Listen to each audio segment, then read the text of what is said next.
মুসলিম সাম্রাজ্যের সেনাপতি আবু উবাইদা ইবনুল জাররাহ জেরুজালেম শহর অবরোধ করেছেন।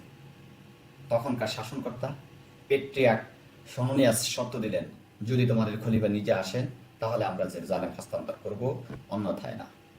সেনাপতি চিঠি লিখলেন সাইয়েদনা হযরত ওমর রাদিয়াল্লাহু আনহুর দরবারে। খলিফা ওমর চললেন মরুভূমির পথে, ব্যক্তিগত সফরে নয়, রাষ্ট্রীয় সফরে।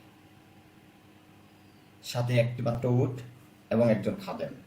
যেহেতু উটের পিঠে রাস্তার প্রয়োজনীয় খাদ্য এবং পানি চড়ানো হয়েছে, তাই একজনের বেশি বসার সুযোগ নেই।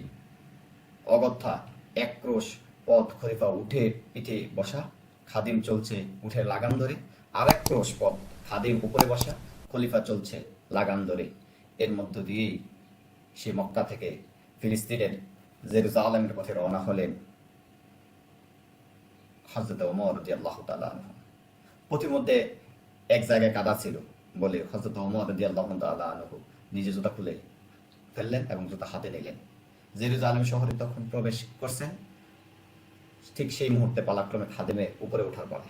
বেচারা খাদেম হাত জোর করে বলছে, আল্লাহর হস্তে আপনি আমাকে ক্ষমা করুন, আপনি এখন দয়া করে একটু উপরে উঠুন, লোকেরা কি বলবে। খলিফা জবাব দিল, এখন তোমার পালা, তুমিই বসবে।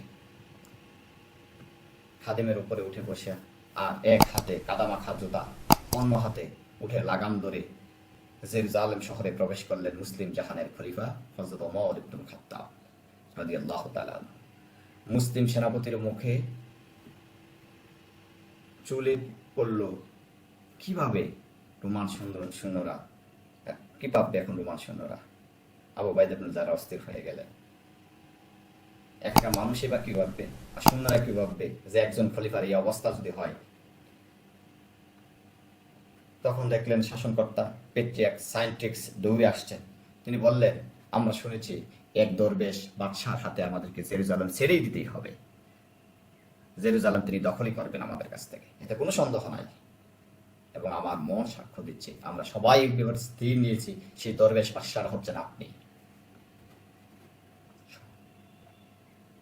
এই দরবেশ বাদশার হাতে জেরুজালেম বিনা রক্তপাতে মুসলমানদের করাতে আসছে। তার চারিত্রিক কতটা উন্নত পর্যায়ে হলে এরকমটা হতে পারে।